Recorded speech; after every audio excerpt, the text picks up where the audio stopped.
সাফ অনূর্ধ্ব-20 নারী চ্যাম্পিয়নশিপের শিরোপা নির্ধারণী ম্যাচে নেপালের বিপক্ষে লড়ছে বাংলাদেশ। এদিন কিংস অ্যারেনায় ম্যাচ শুরুর আগে মাইলস্টোন কলেজে প্রশিক্ষণ বিমান বিধ্বস্তের ঘটনার জন্য 1 মিনিট নীরবতা পালন করেন দু দলের ফুটবলাররা। এরপর মাঠে নেমেই দাপুটে ফুটবল খেলতে থাকেন আফইদা সাগরিকারা। এ সময় ম্যাচের 8 মিনিটেই গোলরক্ষককে বোকা বানিয়ে দলকে লিড এনে দেন সাগরিকা। শেষ খবর পাওয়া পর্যন্ত বাংলাদেশ 1, নেপাল 0। ম্যাচটিতে পয়েন্ট ব্যবধানে এগিয়ে থাকায় জয় কিংবা ড্র করলেই শিরোপা নিশ্চিত হবে বাংলার মেয়েদের।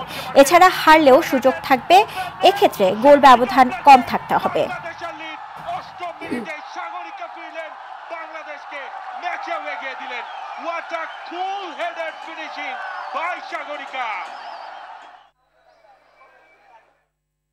দর্শক, এই মুহূর্তে কিংস অ্যারেনা থেকে আমাদের সাথে সরাসরি যুক্ত হচ্ছেন সহকর্মী নাজমুস সাকিব। সাকিব, সহজ সমীকরণ মিলিয়ে শিরোপা জয়ের সম্ভাবনা কতটুকু বাংলাদেশের, এবং মাইলস্টোন ট্র্যাজেডি শিরোপা নির্ধারণী ম্যাচটিতে কতটা প্রভাব ফেলবে বলে মনে করছেন?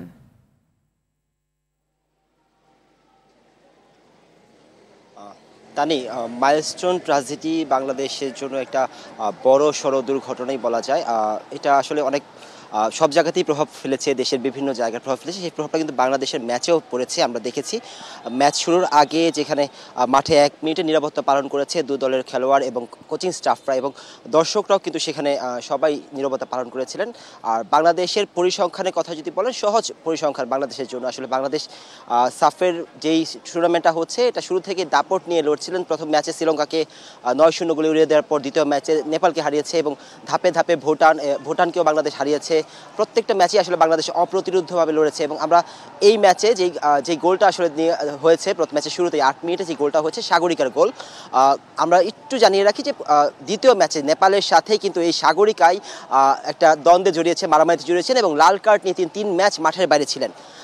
মাঠে ফেরার সময় তিনি বলেছিলেন যে নেপালের সাথে তিনি গোল করে সেইটারই একটা প্রতিশোধ নেবেন, এবং সাগরিকা কিন্তু সেটা করিয়ে দেখিয়েছেন। এবং বাংলাদেশ এখন পর্যন্ত দাপট নিয়ে লড়ছে, এবং এই দাপটটা যদি আসলে বাংলাদেশ ধরে রাখতে পারে, ম্যাচ শেষে আসলে সাফের এই শিরোপাটাও বাংলাদেশ নিজেদের ঘরে রাখবে।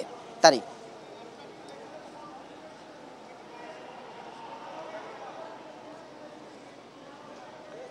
সাকিব, ধন্যবাদ আপনাকে।